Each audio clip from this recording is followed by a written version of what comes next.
Hello, and welcome to episode 106 of the Unauthorized History of the Pacific War podcast. My name is Seth Parrott, historian and deputy director of the Mississippi Armed Forces Museum here at Camp Shelby.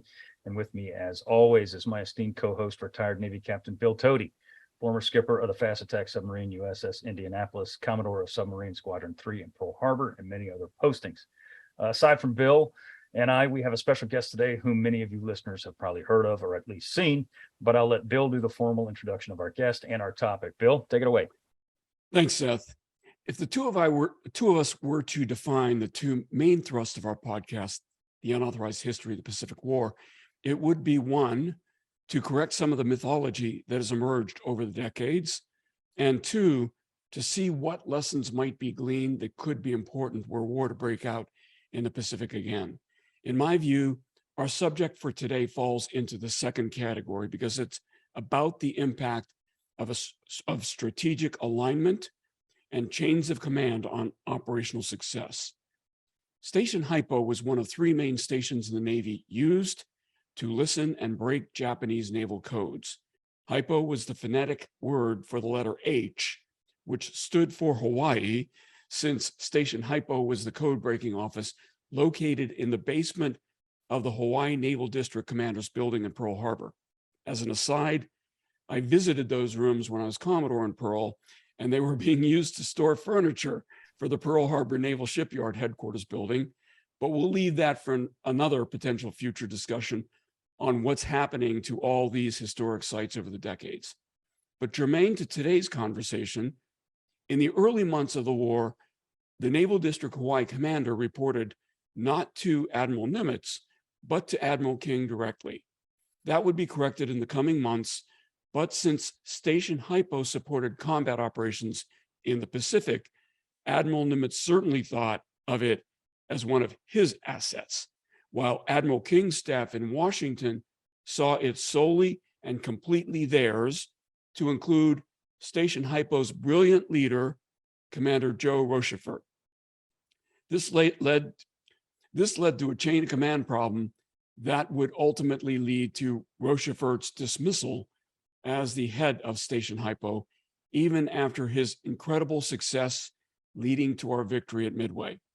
Sorry for the long-winded introduction, but to help us unpack all of this, to include how Station HYPO fed both King's and Nimitz's strategic insight, we are proud to host the Chief Historian of the Navy and the Director of Naval History and Heritage Command, retired Rear Admiral Sam Cox.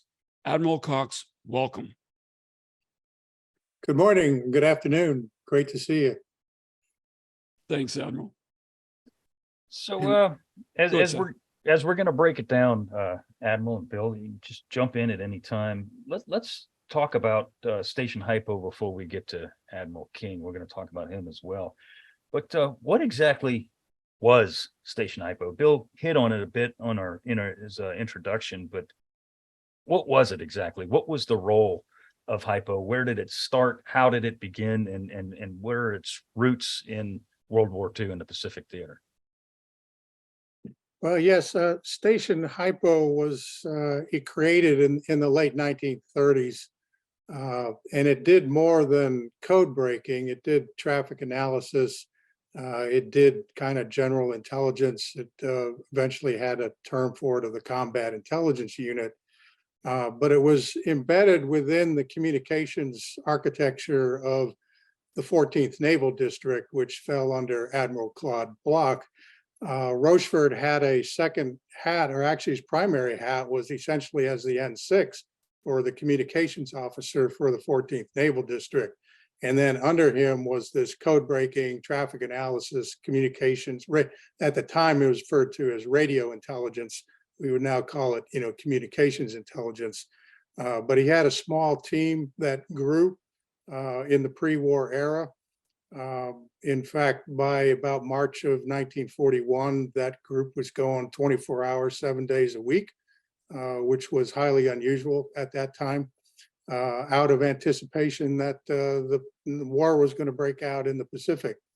But Rochefort was the senior officer in command of Station HYPO, which had this intercept, code breaking, traffic analysis capability. And technically his chain led to Op 20G, which was in Washington, D.C., which fell under naval communications. There had been a food fight in the 1930s over, who owned communications intelligence, naval communications or naval intelligence. Communications had won that argument up to that point. And so all of this fell under the rubric of, naval communications, and that reported to the Chief of Naval Operations. So if you follow the train, Rochefort reports to Admiral Block, who reports to at early the CNO, and before King was both CNO and the Commander-in-Chief of U.S. Fleet. And under the CNO was the Naval Communications. And so day-to-day communications was supposed to go between Station HYPO and Op 20G, which also had a call sign, which was Negat, which was N for Navy at that time. Admiral, there's one of the things that we try to do with the podcast is destroy mythology. And one of the myths that you see bouncing around the internet is the myth that, well, since HYPO was a code breaking station, they would have had access to the diplomatic code and particularly the message that informed the Japanese ambassador in Washington that talks were breaking down. Ergo, they would have known that an attack was imminent. And what's wrong with that theory? Actually, there's a whole bunch of things wrong with that theory.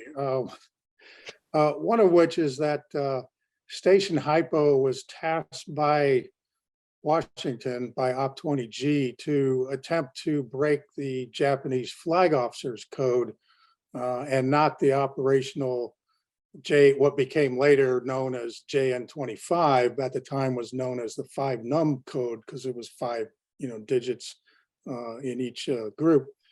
And the flag officers code was never broken because there was never enough traffic on it for the cryptologists to really get into it.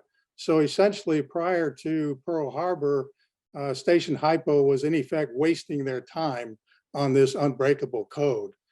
Station CAST, which was in the Philippines, was assigned to try to work the JN25, operational code along with Washington, and they were having some success, maybe reading 10%, but even that is not certain, probably less than that.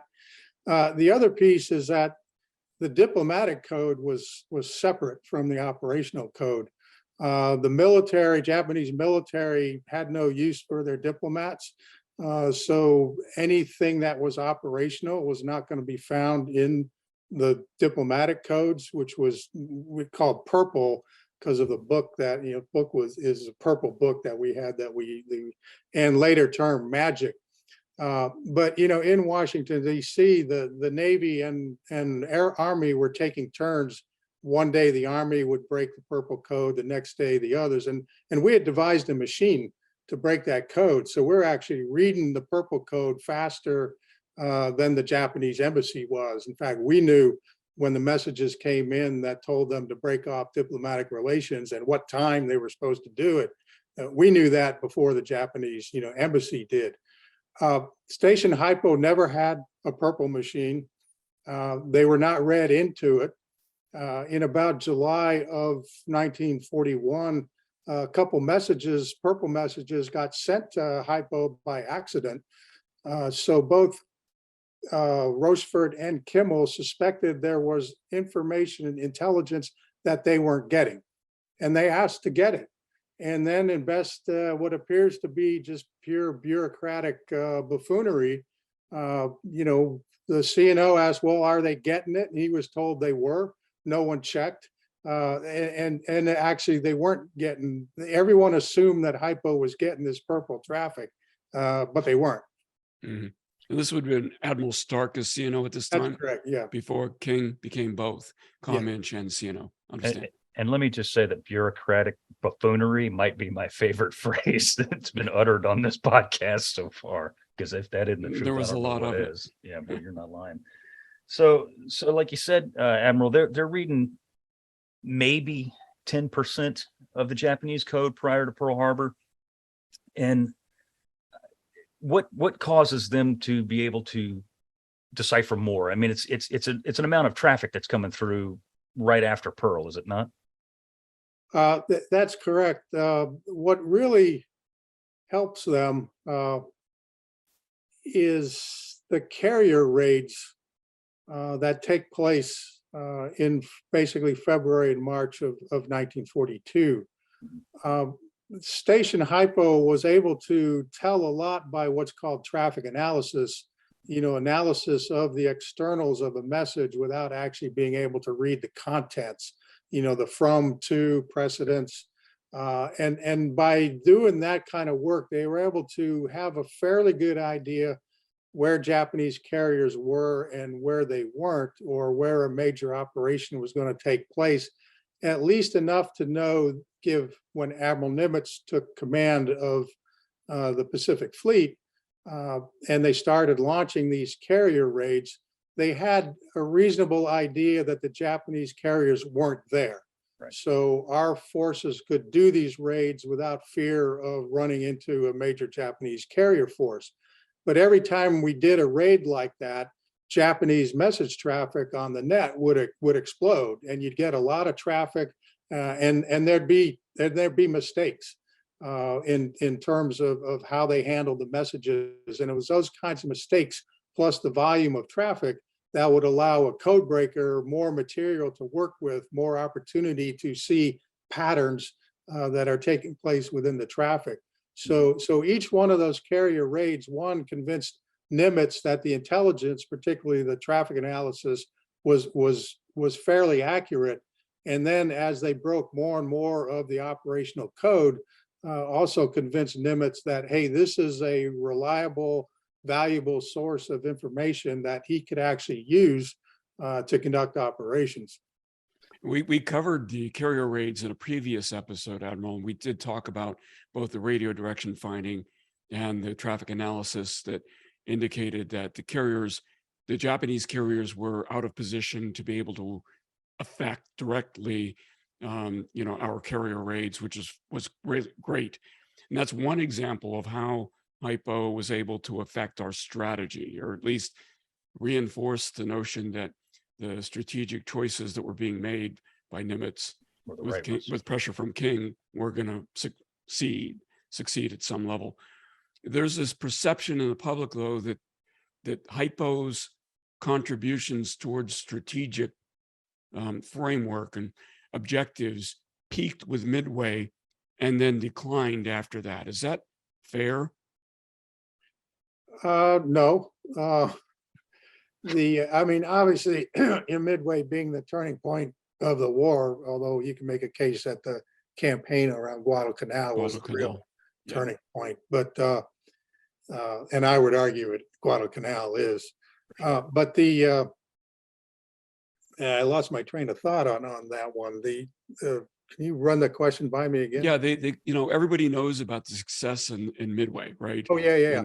The code Yeah. breaking starts to really blossom in April of 1942, and the Station HYPO is able to break enough of the Japanese code to understand that Operation MO is the attempt by the Japanese to take Port Moresby, and that there's going to be a Japanese force that doesn't include all of their aircraft carriers that's going into the Coral Sea. And so Station HYPO and all, everyone talks about Rochefort, but actually the intelligence officer for the Pacific Fleet is Layton. actually, Eddie Layton is the conduit between Rochefort and Nimitz, which is another interesting story in itself. And Layton is adding not just the code breaking and the signals intelligence, but also human intelligence, reconnaissance, all kinds of. He's the one-man fusion center, isn't he? Exactly. And he's the one who's convincing, and Nimitz is convinced that, hey, there's a big operation going to take place in the Coral Sea, and he sends Yorktown and Lexington down there to intercept. He wanted to send Hornet and Enterprise too, but they're already committed to the Doolittle raid. And when that raid takes off, both those ships are then sent down to the Coral Sea, but they don't get there in time for the battle. So the fact that the Battle of the Coral Sea happens at all is no accident. It's a result of the code-breaking intelligence that convinces Nimitz to put forces there to oppose this Japanese, operation. And then they have the Midway, and we'll probably get into that in more detail. But the Japanese would change their codes periodically, and they changed just before Midway, a few days before the operation, which was an indicator that something big is going down, which took a while for Station HYPO to reconstruct what they had in April and May. And so the early parts of the Guadalcanal campaign, the intelligence from code breaking is not as good as it was at Coral Sea and Midway. It gets better to the point where when they intercept Admiral Yamamoto's aircraft in the air and shoot him down is about one of the other highlights of what Station HYPO was able to do. But Japanese communication security was actually pretty good, even with code breaking efforts. So it's a constant seesaw battle between the code breakers and the operation security of the Japanese. And sometimes we're really good and sometimes we're not. It all depends on when you look at that point on the spectrum. I want to get back to the point, Admiral, you made earlier, and it's 100% so true. The people don't, people think that we were literally reading the Japanese mail, from day one, and that's just not how it was. The traffic analysis, which allowed us to launch the carrier raids in February and March and everything, and that was the real main point of intel for the Pacific Fleet was that traffic analysis. So much so that some of the people in HYPO could recognize the fists of the Japanese messengers. Is that not true? Yeah, that's true. And in some cases, you could actually recognize, the Morse code interceptors could actually tell who was on the Japanese side. Each guy, when you're doing the thing, has essentially a signature, and they could track, individuals and know, in some cases know what ship. Right. But yeah, traffic analysis was actually probably the biggest producer of the intelligence. The code breaking helped fill in gaps, but there was also a lot missing in because Admiral Nimitz did not have the Japanese op order for Midway beforehand. Right. He knew the date to within about 2 days. He knew approximately the number of carriers that were going to be involved, 4 or 5. And he knew the target was Midway, and not a whole lot else.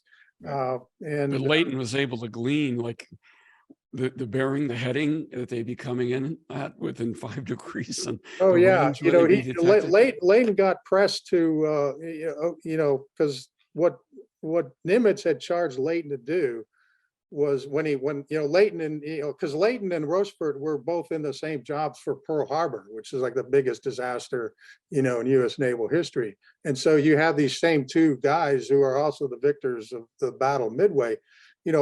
When Nimitz comes in, Layton goes, "Boss, send me to the fleet," and Nimitz tells him no. And actually, Nimitz doesn't fire anybody off of Kimmel's staff, and he doesn't yell, he doesn't scream, he doesn't, very interesting leadership example there. But he tells Layton that I want you to get into Yamamoto's head, who's commander-in-chief of the Japanese Combined Fleet. I want you to think like Yamamoto, because Layton's a Japanese linguist, as is Rochefort, had time in Japan both as a linguist student and as the assistant naval attaché. So he's got this, better understanding of the Japanese than just about anyone else. And so Layton gets pressed, "No, I want you to tell me exactly when and where we're going to find the Japanese." And, Layton squirms at first. It's like, I don't have that level. And he gets pressed to do it. And he says, "Okay, it's going to be on the 4th of June. At I forget the exact time, but like 0600 on course, 355 from Midway at a certain range." And it turned out that he was supposedly the story is 5 degrees, 5 minutes, and 5 miles, off. Yeah. Actually, when you do time changes, actually the Japanese were a day late from their plan. But when Layton came up with his date, he factored in the weather, and the Japanese hadn't. So yeah. Yeah. So when the 1976, I think it was, movie Midway came out, which was, in my view, atrocious. Layton was, Rochefort was actually a technical advisor to the movie. He died before it was released. And you have this character, Hal Holbrook, portraying him as almost a Southern drawl kind of bathrobe wearing country boy. And it was interesting to me. This is one of those myths that have been continued through the years. That wasn't him at all, was it? Yeah, no, actually, Rochefort was pretty straight-laced. The Hal Holbrook interpretation has, taken hold.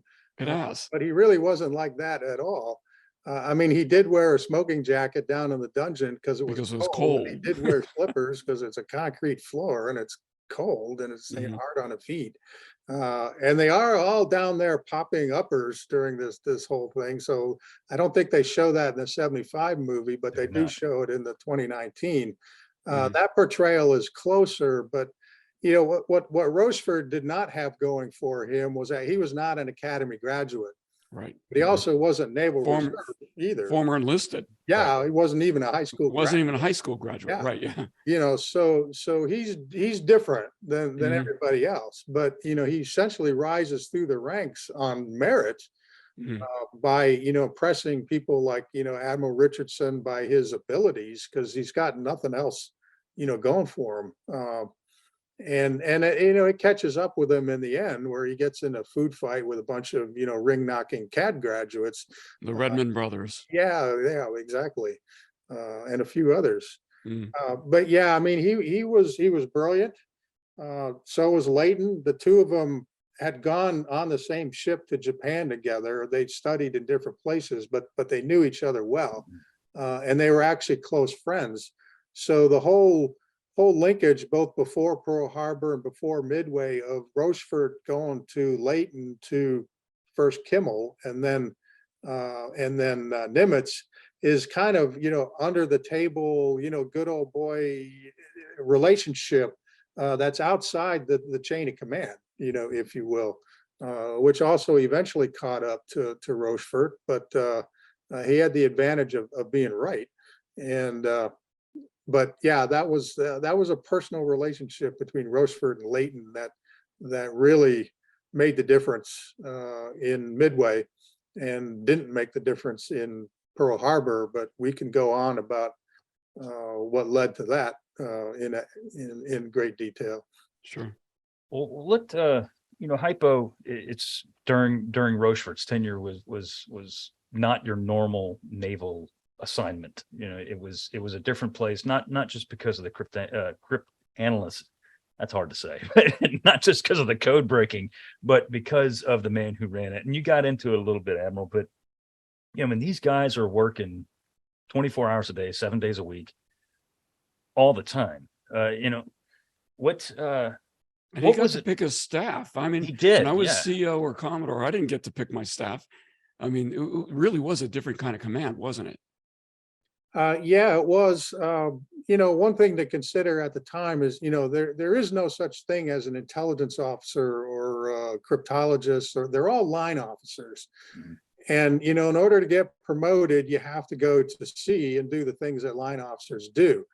Now, a small number of officers would have, essentially, if you would call it today's terms, a subspecialty, where they would spend one or two, maybe more tours in an intelligence or communications intelligence, assignment. If you did too many of those, you're going to kill your career. It was not career enhancing. Like battleships did have an intelligence officer when they weren't being the laundry officer, and I'm not kidding on that. So there's this very small number of officers and some senior enlisted that have these multiple tours in intelligence and cryptology. And so when Station HYPO forms up, the first officer in charge, winds up eventually working for Rochefort. Rochefort comes in and is more senior, but he's able to pick and choose, and hey, why don't you so and so come here, because you actually have some experience doing this. So Rochefort was not the code breaker. Right. He was in charge of code breakers. He had experience in it. He understood it, but he had people working for him like Jasper Holmes, Laswell. Those were the people who were actually breaking the codes. Thomas Dyer, Lieutenant Commander Dyer, Yeah, him too. He was what they said, right before we started recording, I mentioned to Bill that I knew Admiral Max Showers, who worked for Rochefort at HYPO during this time period. And he mentioned Dyer, and he said that Dyer was probably, of all of them, he was the most gifted code breaker. Like he could stare at something for days and pick out the little nuances and different things that were in the message and glean things from that really seemingly nobody else could. So as you said, it wasn't just Rochefort. He had a hell of a team in there that were doing this work. One of the myths is that they had the California band, working in there, because of their musical ability might help them with the basics of code breaking. They did have the California band in there, but because their ship was sunk, they had nothing. It was a pure manpower issue. It had nothing to do with whether their musical talent would be more helpful in code breaking operations. They were walking around messages and stuff like that. Yeah. I mean, they did great work, but it wasn't code breaking. Right. Mm-hmm. It was kind of like that all over the fleet, though, at that time too. I mean, you had these battleships that all of a sudden are, useless, and you got crew. Where do they go? And everybody needs manpower. It just so happened that the whole band was plopped from the battleship California into Station HYPO. When one of those deals that, let me say this, we did an episode on Nimitz already, and I'm still amazed at the degree to which he was able to herd the cats, to use the modern expression, right, and get all of these various personalities, some really big egos, pulling in the same direction, with the exception of MacArthur, but that's another story. It's difficult to find any failing when you examine Nimitz's, leadership of the Pacific Ocean area region.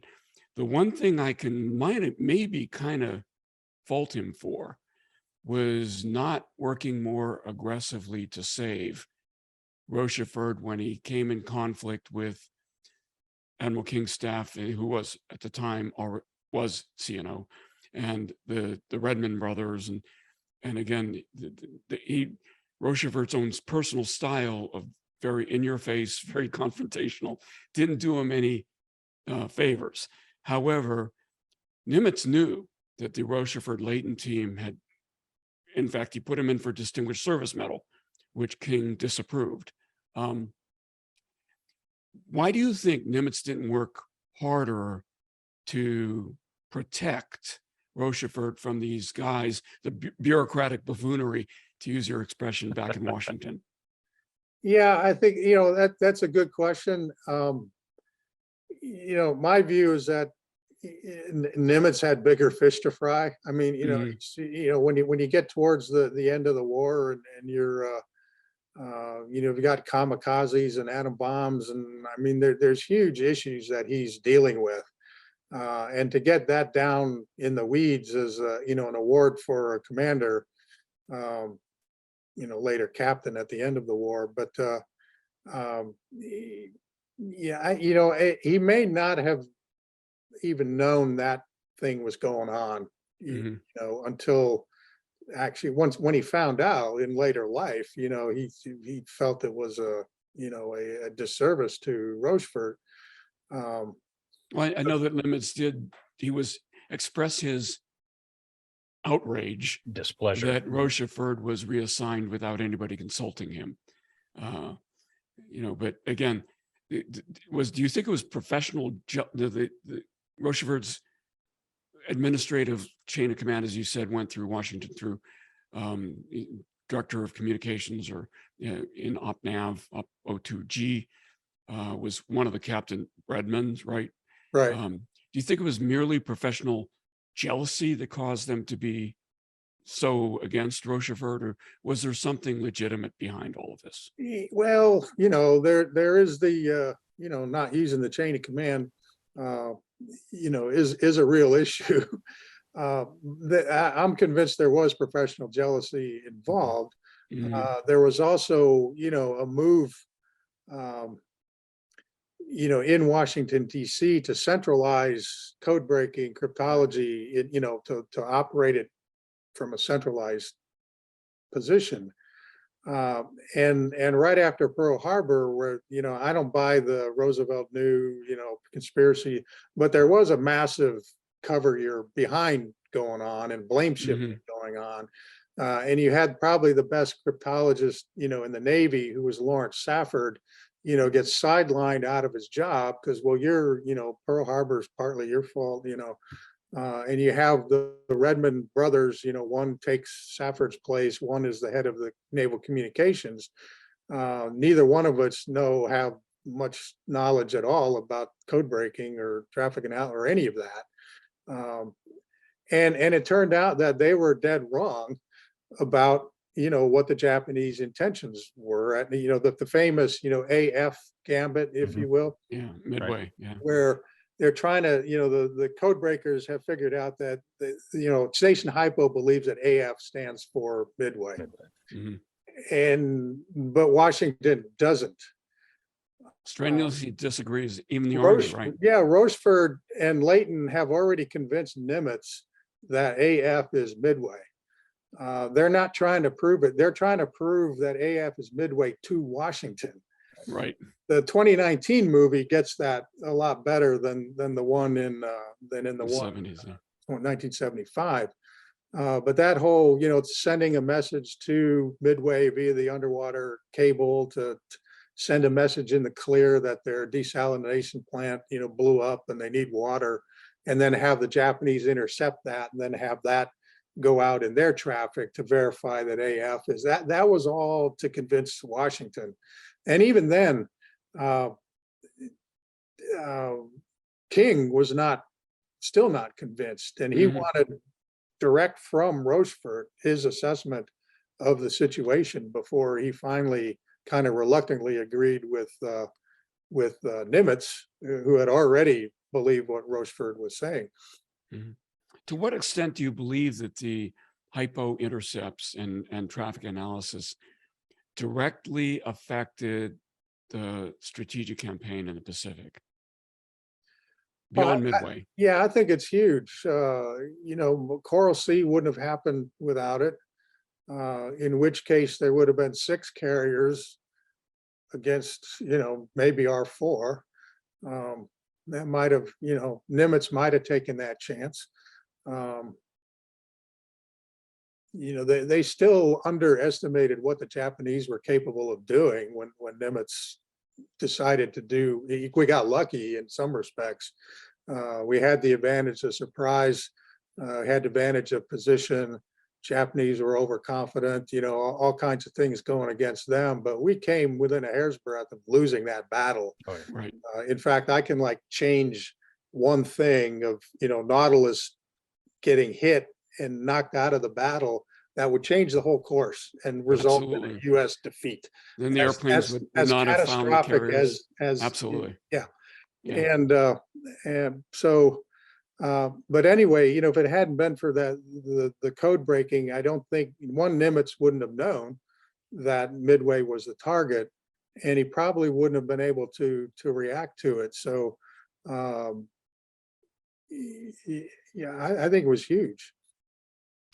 Changed the course of the war. Oh, there's no doubt. And I mean, I think that's something that people don't understand is, and that's what we're trying to do here on this particular episode is the importance that they played all through the war, but especially in that first 6, 7, 8 month period of the Pacific War, because I mean, we were so grossly underperforming, frankly. You know, we as a Navy, as a military force, were so grossly underperforming until that lucky strike at Midway, and that these guys were the ones that were able to allow us to be in that position, or those positions, to inflict the blows that eventually did start the turn. I agree with you 100%. Midway was not the turning point; it was Guadalcanal. But without Midway, there would have been no Guadalcanal, and without Rochefort and HYPO, there would have been no Midway. There would have been no Coral Sea. So their importance in the Pacific War is incredible. It's absolutely incredible. Yeah,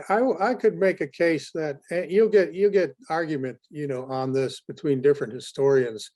And I'm pretty sure, I think it was Arthur Schlesinger, you know, who made the case that the Battle of Midway affected not just the Pacific, but the entire war and the entire post-war environment that resulted.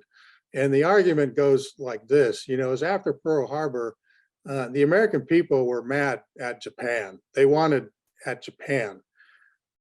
The grand strategy under Roosevelt and Churchill was defeat Germany first. Europe first. Yep. Yeah. And for a whole lot of reasons, if we had lost the Battle of Midway, the pressure on Roosevelt to do something about them could have stalled the operations in Europe. And you could have had the operations where probably not likely that, but you know, conceive that okay, if you delayed the invasion of Normandy, like the British kept wanting to do, until the Germans get an atom bomb, or more likely the Soviet Red Army is camped out in France, you know, you have changed the whole course of history as a result of losing the Battle of Midway. Other historians will, you know, the what if history, you know, kind of you know, is frowned upon, but you know, it's conceivable. But regardless, the impact was huge. You're right. There would have been no Guadalcanal without Midway. And your point, though, I mean, you bring up the point that King, this is an unauthorized history of the Pacific War, but King had to worry about both theaters, and the Europe first policy could have overwhelmed the Pacific Fleet if King didn't work so aggressively to make sure everyone was on board with the need to work our way in the Pacific, right, in parallel. And so, you know, that was huge as far as delaying operations could have been catastrophic for a lot of what we needed to do in the Pacific. Yeah, I mean, you know, King, you know, contrary to myth, was, you know, the Anglophobe is overplayed. You know, he was just abrasive to everybody, and including Eisenhower. Yeah, you know, well, it's interesting. Eisenhower, in his diary, thinks you know, King is stupid. Right. King doesn't have a very high opinion of Eisenhower either. It's you know, interesting to you know, see the two of them. But King supported the Germany first plan. What his issue is that while the British are delaying invading Normandy, he said, well, if you're not going to use this stuff, let me use it out there. In the Pacific. Well, you know, and it's like, he goes, you know, the Pacific should be getting 30% of the whole thing, but we're only getting 15%. You know, I want the whole 30%. And that's kind of what Guadalcanal was about, was to put a stake in the ground, put the offensive out there, and a claim on resources. So like, if you don't give me these ships and aircraft, we're going to lose, you know, the battle. And we came close to it. But it was part of to, you know, get resources flowing to the Pacific. The JCS, Joint Chiefs of Staff, was against the Guadalcanal campaign, as was just about everybody, because we were not logistically ready to do it. You know, the official name was Operation Watchtower, but everyone there called it Operation Shoestring. And it really was a near run thing, but that was King's strategy, was to, you know, get some stuff going to the Pacific, rather than waiting around and not using it in the Atlantic. Well, or in Europe. We were having a good old fight against submarines in the Atlantic. With the time we have left, we got about 15-ish 20 minutes left, Admiral. Let's talk about Admiral King. That's somebody that Bill and I have hit on through every episode that we've done. We've at least mentioned his name once, and we've mentioned it several times today. So he's give us a little bio on King right at Pearl Harbor. How does he get to the position in which he is, and what kind of a cat was Admiral Ernest King? Well, at the time of Pearl Harbor, King is the commander-in-chief of the U.S. Atlantic Fleet, which had been upgraded to a 4-star fleet command earlier in 1941. When he first got there, he was a 3-star, and it was the Atlantic Squadron. Kimmel in the Pacific was the commander-in-chief of the Pacific Fleet, but also commander-in-chief of the U.S. Fleet, which is, the entire U.S. fleet. Sink us. Yeah, that was the acronym. But when King took that title, he quickly changed it to Cummins. And then there was another 4-star out in Asia, the commander-in-chief of the Asiatic Fleet. But the one in the Pacific had this overarching, hat. Well, when Kimmel gets relieved about the 17th of December, 41, there's a temporary Admiral Pye, who's the battle force commander, 3-star, takes temporary command of the Pacific Fleet. The U.S. fleet is kind of up in the air for a few days. When Nimitz comes out, he takes command. That's about December 27, right after Christmas. He takes the Pacific Fleet hat, but the commander-in-chief U.S. fleet goes to King. So even though King is off in Norfolk, he's now got the fleet operations for both the Pacific and the Atlantic, under his purview. And by about March, he takes over the Chief of Naval Operations hat too. So he's the only one to ever have, that combination of, power across, both the man, train, equip, and the operations of the entire, U.S. Navy basically fall under him. And is that when Nimitz also becomes commander-in-chief Pacific Ocean areas? Yeah, that's a little later, but when they jointify, the Pacific Ocean area is a joint command, whereas the Pacific Fleet was the Navy command, Right. became a Navy component command under it. SINCPO is essentially what we call SINCPAC today. Yeah, it's Indo-PACOM. Right? Yeah, a lot of used interchangeably and frequently incorrectly, but yeah, King was a very aggressive officer. Very capable, very smart, had experience in submarines early, experience in World War I, experience rescuing and salvaging submarines, went into aviation kind of late. Johnny come lately. Yeah, was a convert, understood the capability of aviation. And yet he kept pressing Nimitz to use battleships. Yeah, well, even after Pearl Harbor, even the Japanese viewed their battleships as the decisive force. The whole mindset for both of them was to, for the U.S. to march their way across the Pacific. The Japanese, their mindset is to attrite the U.S. as they go across the Pacific using submarines, aircraft carriers, nighttime attacks with what became known as long lance torpedoes. But the battleships were going to be the decisive element. I mean, even after Pearl Harbor, both sides. Nimitz understands that these battleships are essentially at that time defenseless against aircraft. That's one of the big issues at Pearl Harbor, is not so much being lack of readiness, is the fact that the weapons were incapable of shooting down torpedo bombers before they dropped their torpedoes, or dive bombers before they dropped their bombs. You could maybe keep them from coming back a second time, which was a moot point, at Pearl Harbor. And it wasn't the sailors not being ready. It wasn't, 1/4 of the anti-aircraft guns at Pearl Harbor were manned and ready at the start. They were at a higher degree of readiness than normal operations. And when Nimitz took over, he didn't change Kimmel's air defense plan, because we're like, well, it's the best we got, But these ships, the other thing was they were gas hogs. They were slow. And what more important than the tanks at Pearl Harbor was the lack of tankers that constrained operations during the early part of the Pacific War. So Nimitz understood that these battleships were more of a liability. In fact, later years, Nimitz would be quoted as saying, well, I won't give it the quote, but paraphrasing, thank God the fleet was in port Pearl Harbor on the 7th of December and not at sea. Otherwise, all these battleships would have been sunk in deep water with most of their crews, because they did not have the weapons to defend themselves against carrier aviation at the time.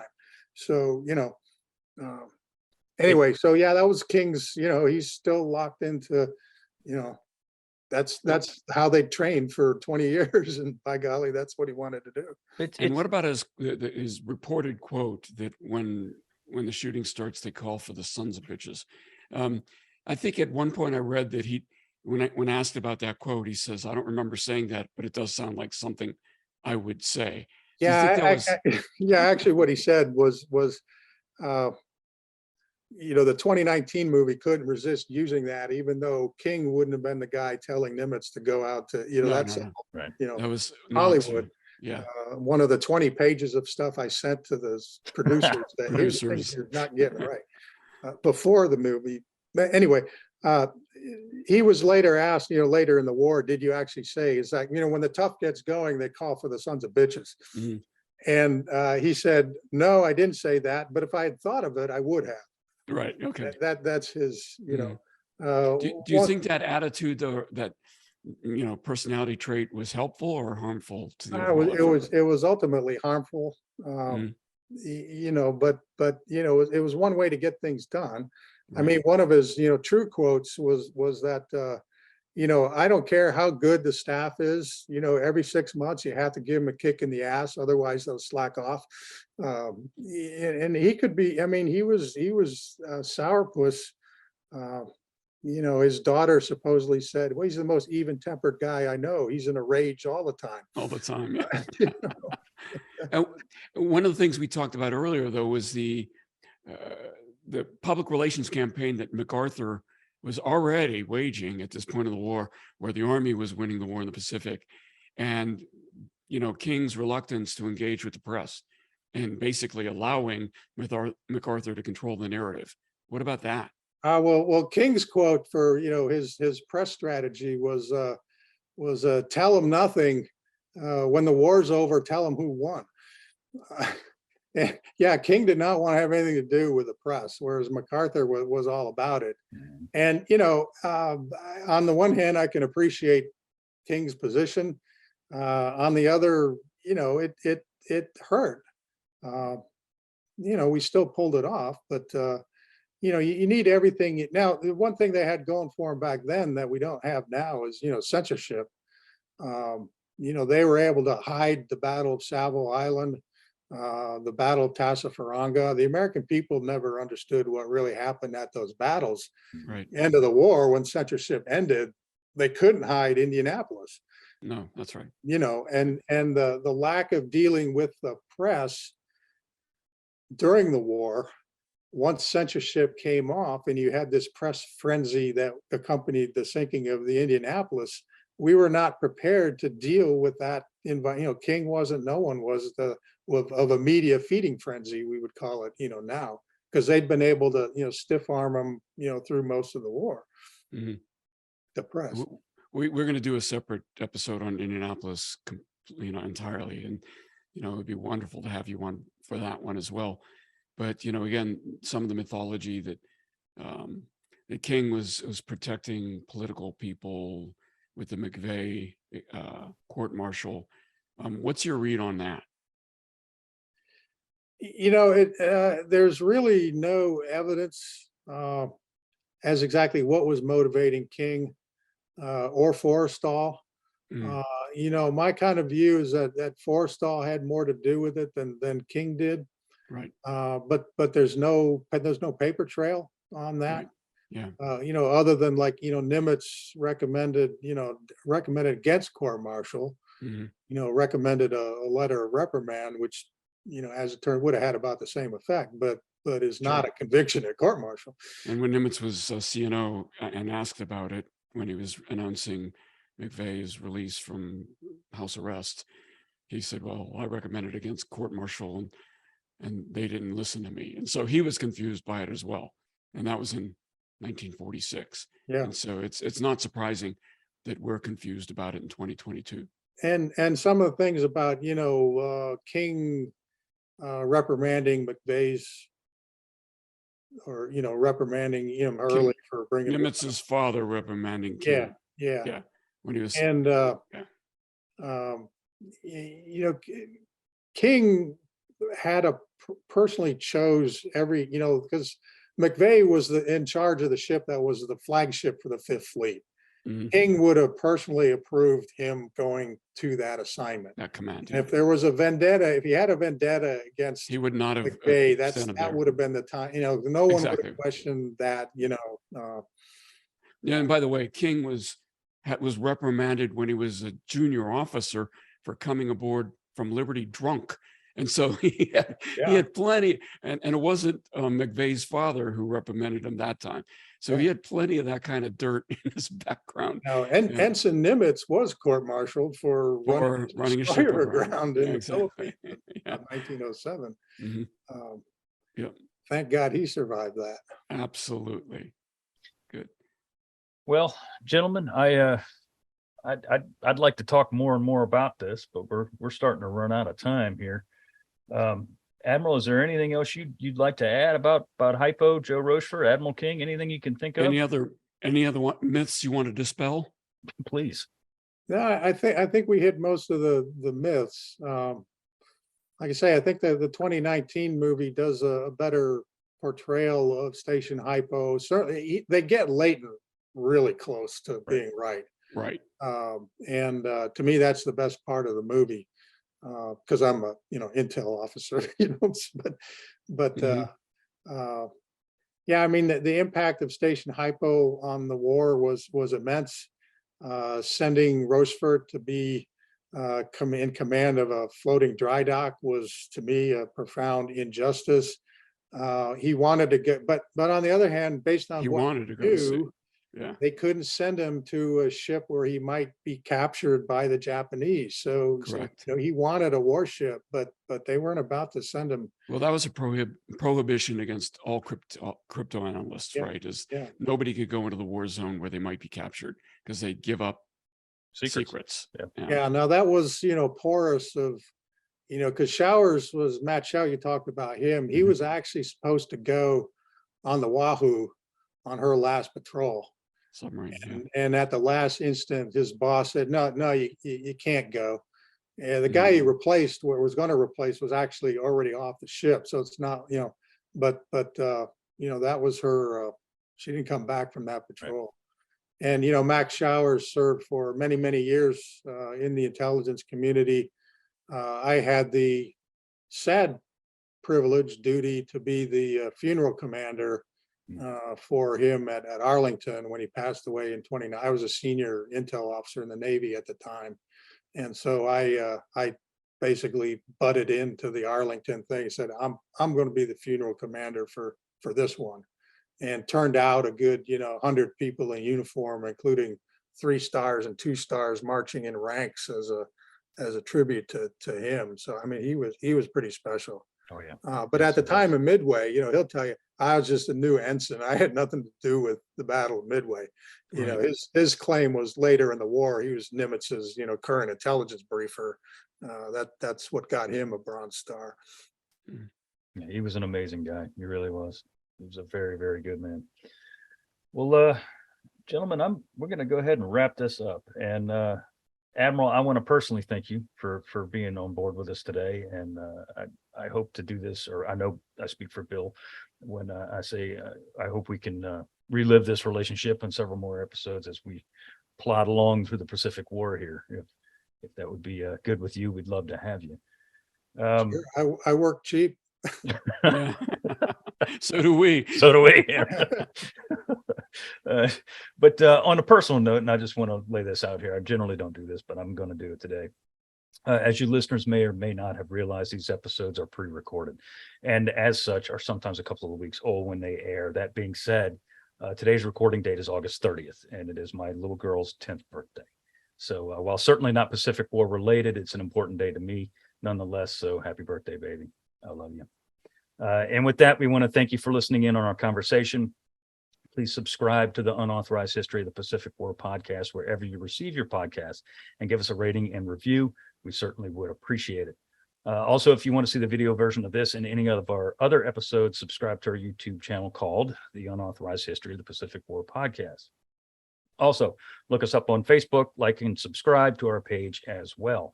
If you have a question, comment, or suggestion, send us an email at unauthorizedpacificpodcast@gmail.com.